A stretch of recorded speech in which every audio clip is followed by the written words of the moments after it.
back to my channel. This is Marlene the parent. In this video I'll be sharing on my favorite parenting book. Here we go.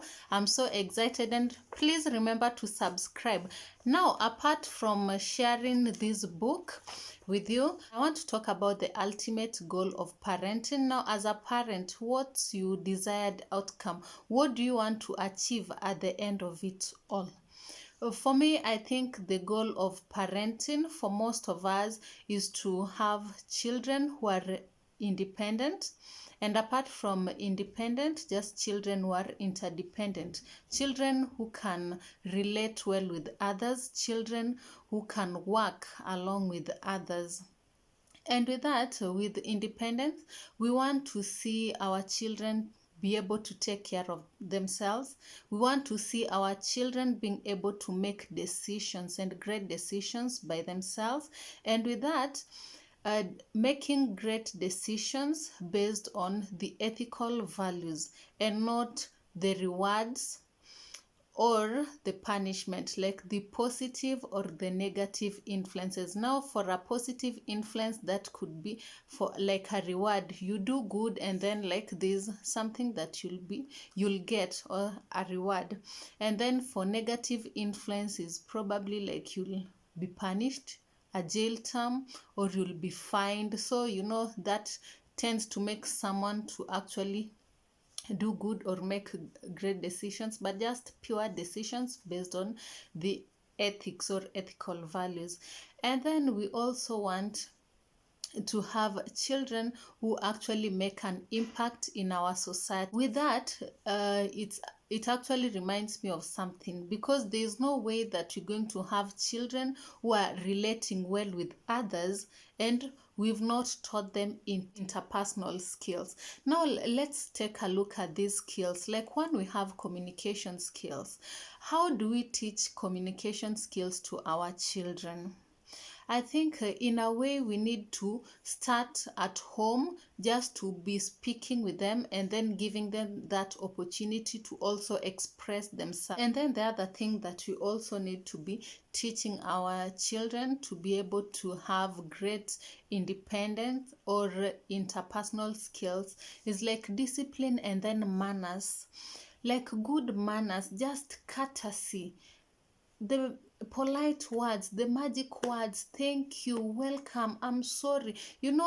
Those little things actually make a huge difference in our lives and even in our workplaces. The other bit is also empathy. How do we teach empathy, and how does empathy influence or impact them? Now, life is already too hard. The world is so harsh, and life really has a lot, and it can really be overwhelming. The least that you need from somebody is just a little empathy and just sympathy, and with that, like, just showing that you care. So we need to raise children and just let them know that they should be kind to others, they should care, and it shouldn't just be about them all the time. They should actually extend the good gesture and kindness to others, not just their friends, but even just the strangers. And then also positive attitude.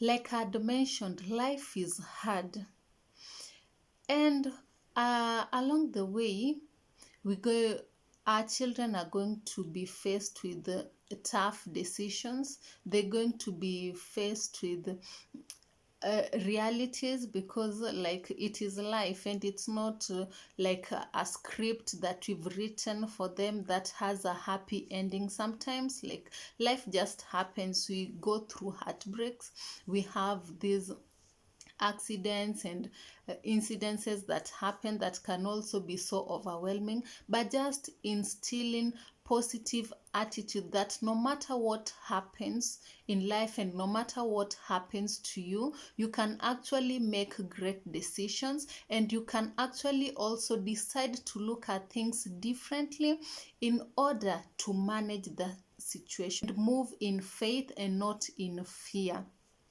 So with that said, I really want to talk about this book.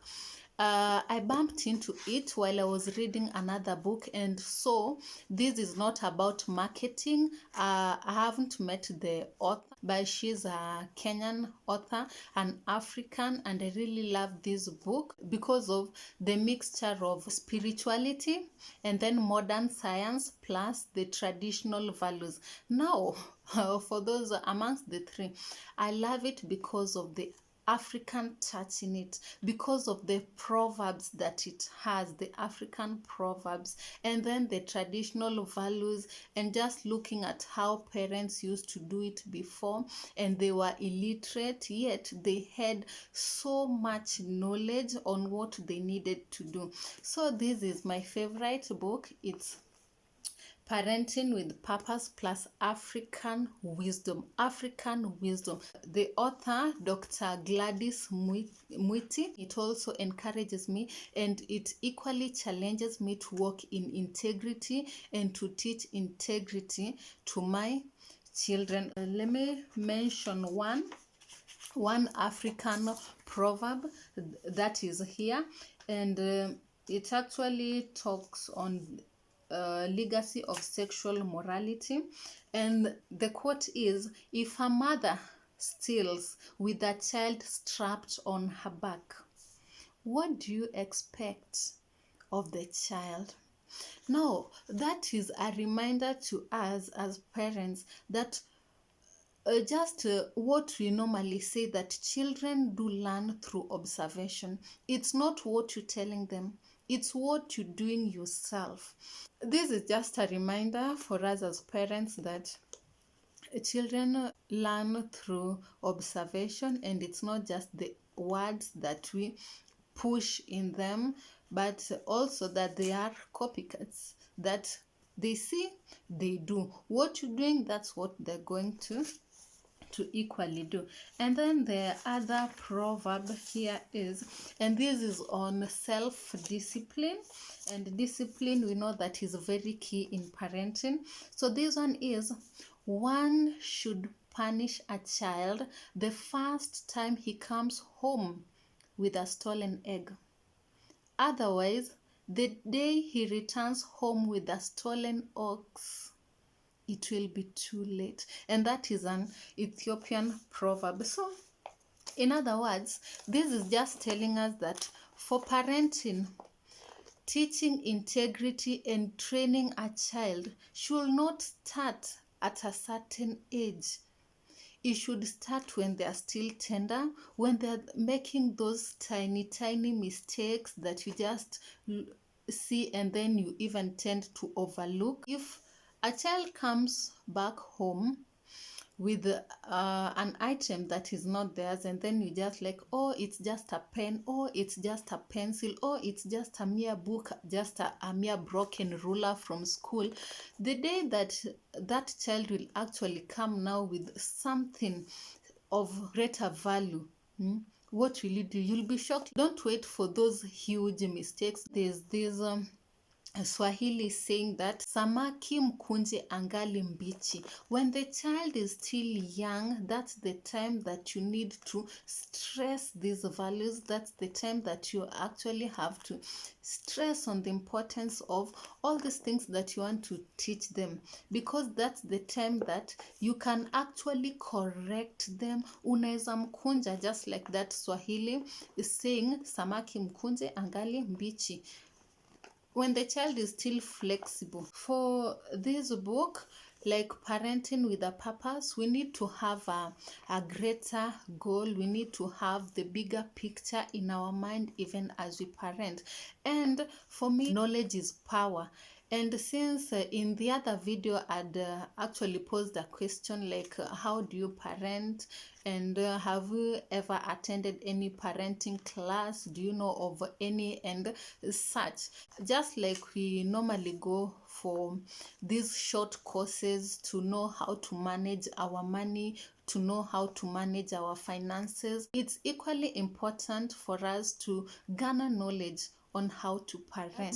Parenting should be so intentional, it should be so deliberate, and so with that, we should also make that investment and that time just to garner knowledge. And the book of Proverbs is so amazing. Let us invest in knowledge, and also let us read our Bible, the book of Proverbs, so that we can just have we have that knowledge and we have that wisdom that we can also use as we teach our children, as we also better ourselves, because it's not just teaching them and with empty talk, but also with action. As we get empowered, it will be so much easier for us even to empower them equally. So that is it for today. Yeah, so here is the book, Parenting with Purpose and African Wisdom. Like I said, I like it because of the African touch in it. Africa has a rich value system, it has a rich culture, and I really love this book because of that. And then also Dr.